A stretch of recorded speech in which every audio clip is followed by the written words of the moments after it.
My grandfather founded our family's organic agriculture and distribution corporation 40 years ago, building it into an incredibly profitable enterprise that supplied major supermarket chains across the state. When he passed away, he left 50% of the voting shares to my grandmother, 25% to my mother, and 25% to my uncle Gregory. My mother and I managed the day-to-day operations and technology infrastructure, keeping the supply chains running smoothly, while Gregory handled the external marketing and public relations. Gregory always resented our operational control and constantly pressured my grandmother to sell the company to a predatory agricultural conglomerate, a move that would have netted him millions but destroyed our grandfather's legacy. My grandmother refused his demands every single time. When my grandmother's health rapidly declined, Gregory saw his chance to execute a corporate coup.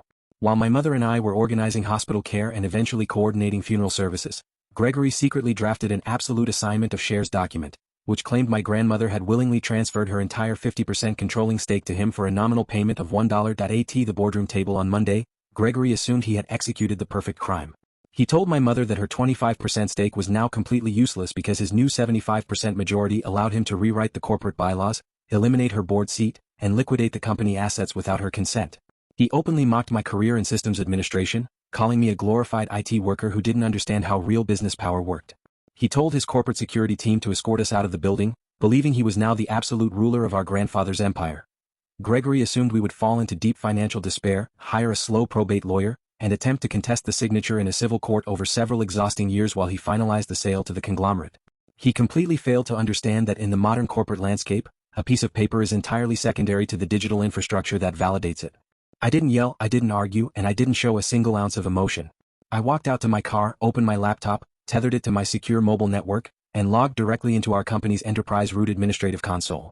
When a family member betrays you so completely, you do not look for a compromise. You execute a complete forensic dismantling of their entire fraud.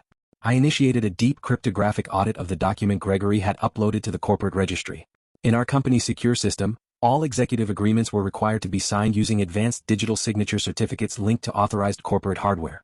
Gregory had tried to bypass this by physically scanning a forged paper document and manually uploading it into the system under my grandmother's digital profile.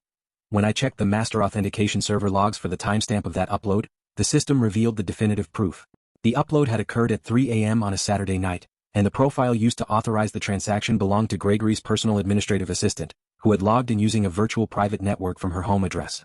I then ran a forensic scan on the metadata of the scanned file itself, which proved the signature had been digitally cut and pasted from an old employment contract my grandmother had signed back in 2016. But Gregory made an even more catastrophic blunder. To show the external buyers that he had absolute clear title to the company assets, he had accessed our corporate bank accounts on Tuesday morning, attempting to wire $500,000 of our working capital into an unverified corporate account in Delaware to pay off his personal line of credit. Because our financial database automatically flags and holds any transfer exceeding $100,000 that lacks dual-factor physical security key verification from two separate board members, his unauthorized transfer immediately triggered a hard system lockout. I compiled the unalterable server logs, the MAC address tracking data, the digital file metadata analysis, and the original 2016 employment contract into a flawless, legally certified forensic report. I bypassed local law enforcement and delivered this information directly to the State Secretary of State's Corporate Crimes Unit, the Federal Financial Fraud Task Force, and the lead compliance officer at our primary commercial bank. The legal and regulatory counterstrike was absolute, instantaneous destruction. On Thursday afternoon, Gregory held a high-stakes meeting at a luxury downtown hotel with the executives of the predatory conglomerate, fully prepared to sign the final multi-million-dollar acquisition agreement. Before the contract could be signed, two state corporate investigators accompanied by federal bank fraud agents entered the conference room. They served Gregory and the conglomerate's legal team with an immediate, emergency civil injunction issued by a state judge. The injunction completely froze Gregory's voting rights, suspended his corporate profile, and locked the company's bank accounts, preventing a single penny from being transferred or altered. When Gregory tried to scream that it was a private family matter, the federal agents presented the forensic network audit proving he had intentionally used a compromised administrative login to execute wire fraud, identity theft, and corporate forgery. The conglomerate's executives, realizing they were walking directly into a massive criminal conspiracy indictment, immediately tore up the acquisition papers, canceled the deal, and turned over all their email correspondence with Gregory to the prosecution team. The fallout completely obliterated Gregory's corporate career and personal freedom.